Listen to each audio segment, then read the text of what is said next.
Back to it, but now to the heightened tensions with China and maybe the price the U.S. is willing to pay in the fight against cyber hacking. The president of China, Xi Jinping, is preparing to visit Washington and do so next month. So the Obama administration is said to be developing a package of unprecedented economic sanctions. The target would be Chinese companies who have benefited from their government's cyber theft of U.S. trade secrets. The FBI has named China as the #1 threat. So U.S. companies warn that hundreds of billions of dollars are being lost every year because of cyber theft.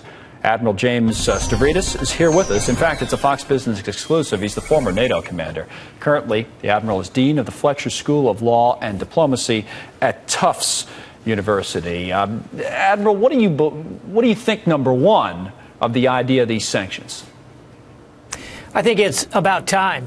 We've been watching a steady drumbeat of Chinese activity come after us really across all sectors, Connell, up to and including the hack against the Office of Personnel Management of the government. 4 million highly personal accounts absorbed by China. This is really quite dangerous, and we've got to respond. What, then, as we do so, should we be doing? Are these types of sanctions that are being talked about, is that the way to go? And as a kind of a part of that question, how should we view China? Some people say, oh, it's a rival. Some people say it's an enemy. Some do say it should be eventually a friend. How should we view China, and what do we do about it?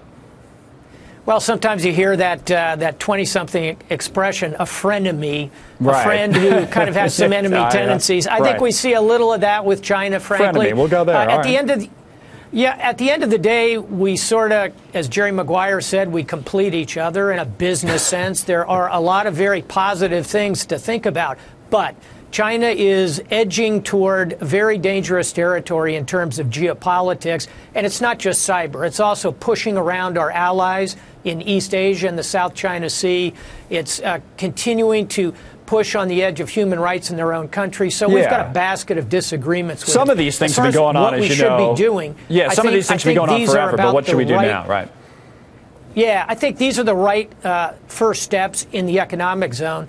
I think we've got to do 3 other things. Okay. One is internationalize this. We ought to be working with the Japanese, the Koreans, the Singaporeans, even the Vietnamese for a concerted effort because all those nations are under threat. Secondly, Connell, our interagency has to work together. This can't just be the NSA. We're going to need all elements of government. And third, to the point of your show, it's a private-public effort because in many ways, it's our private sector that is most at risk here, our electric grid, our financial markets, our defense companies. So they've got to cooperate with the government to allow the government to protect them better. All right, let me squeeze in. We're short on time, but I wanted to ask you one quick question as a former NATO commander about Ukraine. With news today of the protests at the parliament there in Ukraine, they voted to give more independence to the eastern part of the country controlled by the rebels. What's happening in Ukraine and how important is that? I don't think we are talking about it because of the news flow as much as we were a few months ago. So your thoughts on Ukraine? I think it's going to come back into the headlines because you're going to see another press from these separatists in southeast Ukraine. The protests are the result of a manifestation of the government trying to work against that. Unfortunately, Russia's going to continue to lean in. There's another set of sanctions that are, in fact, biting. We're finally seeing Putin's famous approval rating going down a bit. That's going to cause a tendency on his part to recreate some success there. I'd say flashing yellow light ahead in Ukraine. All right, fair enough. Admiral Stavridis, it was very nice to talk to you. Thank you, sir, for coming on. Appreciate it very much. Thanks a lot, Connell.